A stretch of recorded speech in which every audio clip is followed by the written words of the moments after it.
Assalamualaikum warahmatullahi wabarakatuh. Perkenalkan, nama saya Reci Indira Tantalova, kelas 105, nomor absen 30.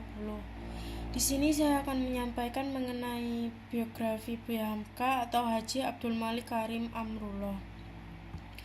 Buya Hamka lahir pada tanggal 17 Februari 1908 di Sungai Batang, Tanjung Raya, Agam, Sumatera Barat. Buya Hamka juga bergelar sebagai Datuk Indomo. Buya Hamka adalah seorang ulama dan sastrawan Indonesia. Buya Hamka aktif dikenal sebagai ulama, sastrawan, penulis, dan juga tokoh Islam. Buya Hamka mendapatkan gelar doktor kehormatan atau honoris causa dari Universitas Al-Azhar di Mesir dan Universitas Kebangsaan Malaysia. Buya Hamka adalah anak pertama dari 4 bersaudara pasangan Haji Abdul Karim Amrullah dan Siti Safiyah.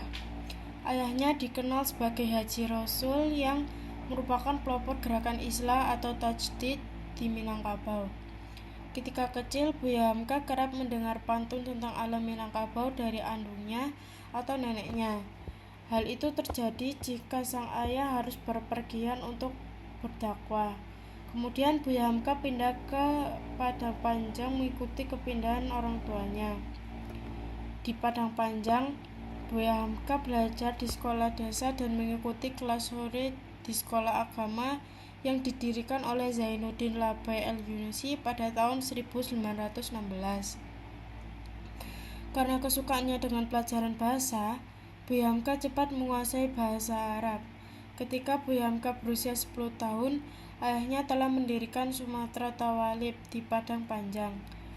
Setelah 3 tahun belajar di sekolah desa, ayahnya memasukkannya ke Tawalib agar ia lebih bisa mempelajari ilmu agama dan bahasa serta bisa mendalami kitab-kitab klasik seperti Nahwu serta Syaraf. Terlepas dari pelajaran sekolah formal, Buya Hamka juga pernah mengikuti pengajaran agama di surau dan masjid yang diajarkan oleh ulama terkenal seperti Syekh Ibrahim Musa dan Syekh Ahmad Rashid. Beliau dibesarkan dalam tradisi Minangkabau. Masa kecilnya dipenuhi gejolak batin karena saat itu terjadi pertentangan keras antara kaum adat dan kaum muda tentang pelaksanaan ajaran Islam.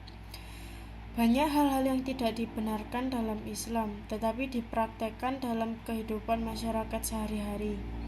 Sejak muda, Buya Hamka dikenal sebagai seorang pengelana.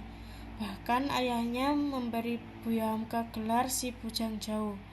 Pada akhir tahun 1924, tepat di usia ke-16 tahun, Buya Hamka merantau ke Yogyakarta dan mulai belajar pergerakan Islam modern kepada sejumlah tokoh seperti Haji Umar Said Djokroaminoto, Ki Bagus Hadikusumo, Raden Mas Soerjopranoto, dan Haji Fakhruddin. Dari sana ia mulai mengenal perbandingan antara pergerakan politik Islam, yaitu Sarekat Islam Hindia, dan gerakan sosial Muhammadiyah. Di sana ia tinggal selama 6 bulan bersama iparnya Ahmad Rashid Sultan Mansur. Beliau banyak belajar pada iparnya baik tentang Islam yang dinamis dan politik. Di sini beliau mulai berkenalan dengan pemikiran Muhammad Jamaluddin Al-Afghani, Muhammad Abduh, dan Rashid Ridho yang berupaya mendobrak kebekuan umat Islam pada masa itu. Pada tahun 1925, ia pulang ke Maninjau. Sekembalinya dari Jawa, ia membawa semangat dan wawasan baru tentang Islam yang dinamis. Adapun buah tangan berharga di bawahnya ialah beberapa buah karya yang memuat pemikiran ilmuwan waktu itu.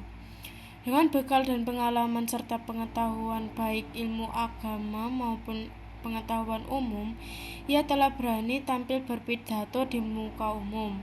Untuk membuka wawasannya, ia mulai berlangganan pula dengan ide-ide pembaruan dan pergerakan umat Islam baik Indonesia maupun luar negeri.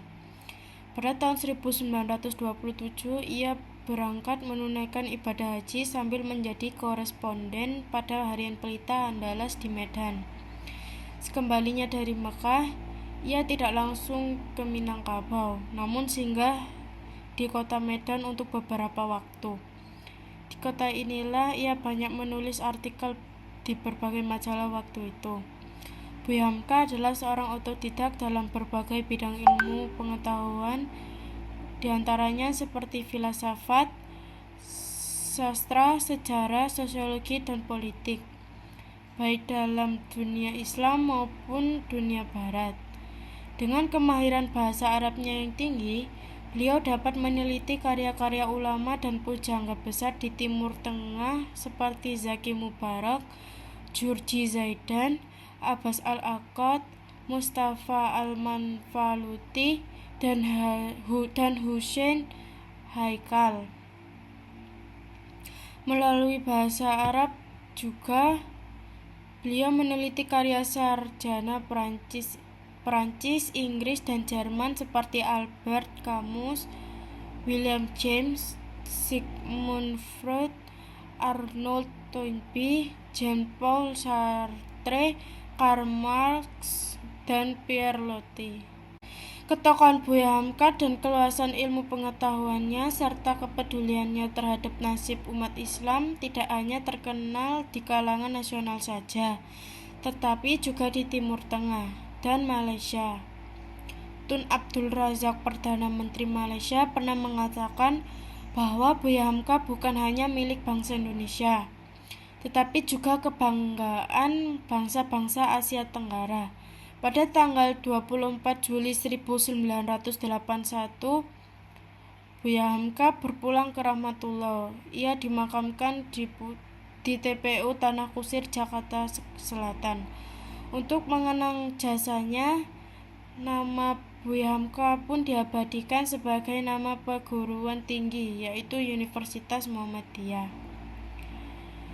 Sekian penyampaian saya mengenai biografi Buya Hamka. Wassalamualaikum warahmatullahi wabarakatuh.